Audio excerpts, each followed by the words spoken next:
You've likely made a decision today for an emotional reason, yet you're already crafting a logical explanation to convince yourself it was the rational choice. This is post-hoc justification, a psychological phenomenon where our brains rewrite the narrative of our choices to maintain a consistent sense of self.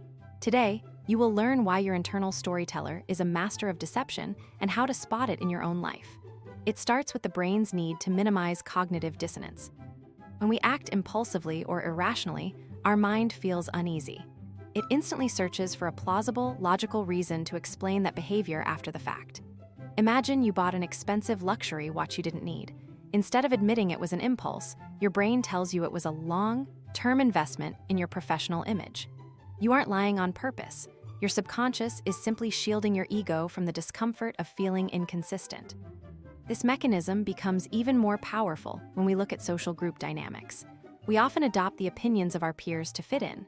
But once those beliefs are adopted, we scramble to construct complex arguments to justify why we held those views all along.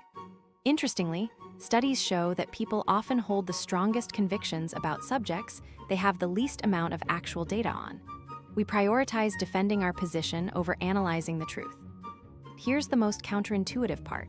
We're faster at justifying our choices than we're at making them.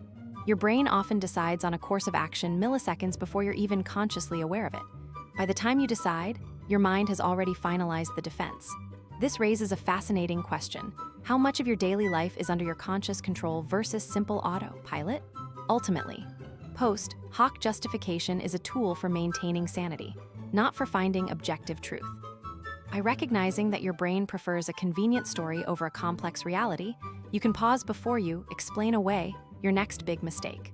Awareness is your only defense against your own internal PR department. If you found this insight into your mind helpful, hit the button and subscribe for more deep dives into the science of human behavior. Tell me in the comments, what's one decision you've justified that you realize was just an impulse?